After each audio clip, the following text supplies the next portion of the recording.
Hi there, folks. Charlie Gipple, Certified Financial Planner here. I'm going to talk fast during this video, so you better listen fast. And we're going to talk about the difference in retirement planning once you hit your retirement years or close to your retirement years versus when you're in your pre-retirement years. Planning for retirement and the income that you are going to need in retirement is completely different calculus than the easy life that you have been living from, say, like your 20s until age 60, until age 65, accumulating money over the last few decades. A monkey could have done that, right? Why is that? Why do I say a monkey could have done that? Because, well, we've all seen what the stock market has done basically since the beginning of time, right? The stock market, as a matter of fact, since 1926, many of us have seen the Ibbotson stocks, bonds, bills, and inflation chart. That chart says that from 1926 to today, if you had 10 cents in the market back then you could buy the entire country of freaking Russia today or something like that. That's how big the dollar amount would have gotten.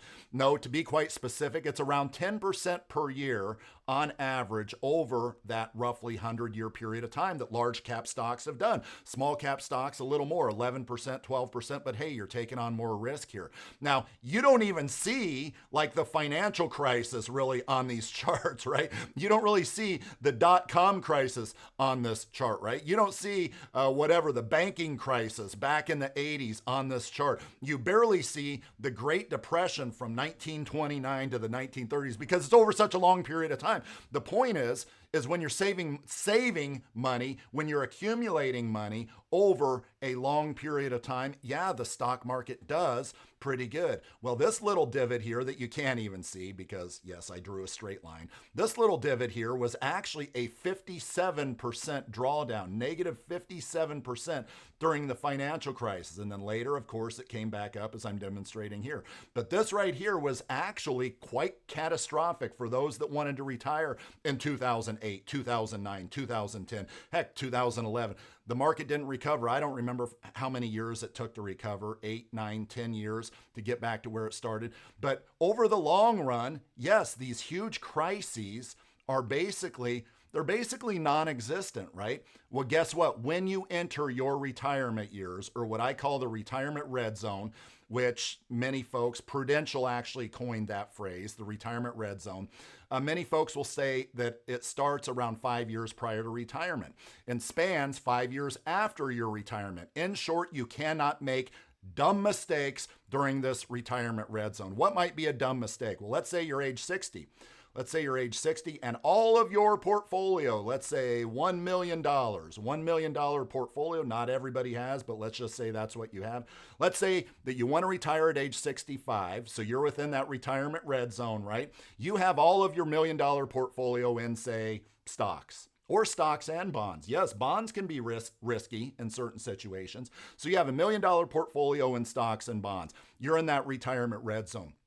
Yes, you understand that over the long run, the market has been good to you. You understand that over the long run, yes, absolutely. Since the birth of Christ, basically, the market has done 10% per year, as we showed you earlier. And you believe that that's going to continue to happen. Well, that can be a huge mistake because what happens if your $1 million goes to, say, $500,000 over that 5-year period of time? Oh, that's impossible. No, it's not.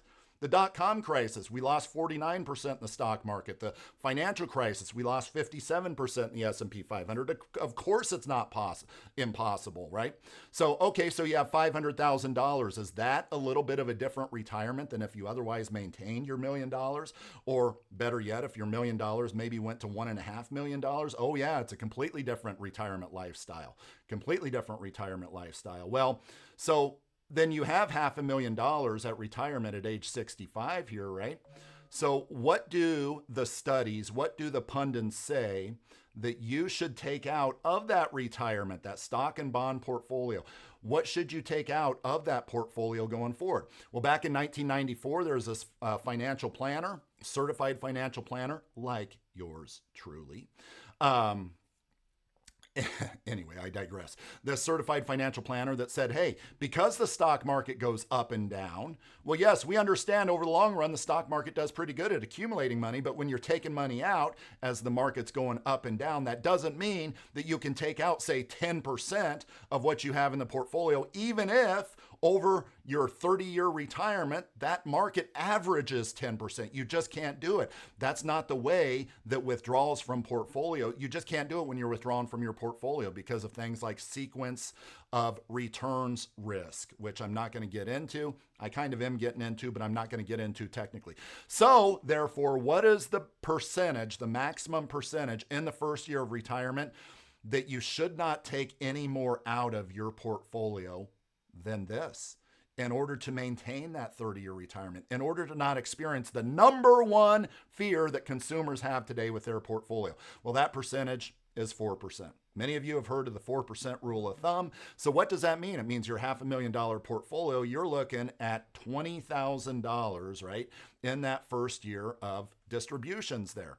You shouldn't take any more because the odds, the studies, the back testing says that you have a good probability of running out of money. 20 grand is a hell of a lot different than $1 million bucks. You know, take out 4%, $40,000, right? Or if that $1 million, as some folks believe is going to happen, oh, it's going to go up to 1.5 million over the next 5 years. Well, on 1.5 million bucks, a 4% withdrawal rate is what? $60,000. What if I said forget all of that? What if I said there is a way, now that you are in the retirement red zone, to guarantee a pretty darn big pension check, so to speak, right? So let's say you have $1 million. Actually, you have a lot more than $1 million. I would never recommend putting all of your portfolio into an annuity. But you know what? In some cases, 20%, 30%, 40%, maybe 50% is okay to have an annuity, especially when you look at how lucrative they are today. So you have a lot more than $1 million, but you shave off $1 million for this. Again, you're age 60, and you say that between now and 5 years from now, you know, that's your retirement red zone. You want to retire at age 65. So at age 65, what does this annuity get you? Regardless of what the stock market does, it can tank 20%, 30%, 50% over this 5 years. Doesn't really matter. Doesn't really matter because this annuity, the value that your distribution is based off of ultimately, let's take this product as an example that I have on the top of my head. Your $1 million, when it comes to the income value, as we'll call it, goes to $1.45 million. That is the income base that we will call it. And, well, the carriers call it as well. $1.4 million. How did you get that, Charlie? Because this particular product that I just took off the top of my head guarantees a 9% simple roll-up per year. So 9%, which is 90,000 over a 5-year period of time, it's $1.45 million. Then at that point in time, if you choose to activate income, you can wait to activate income if you like, and you're going to continue to get that 9% per year. You can take income early if you want, to where you're just going to have less years where you get that 9%.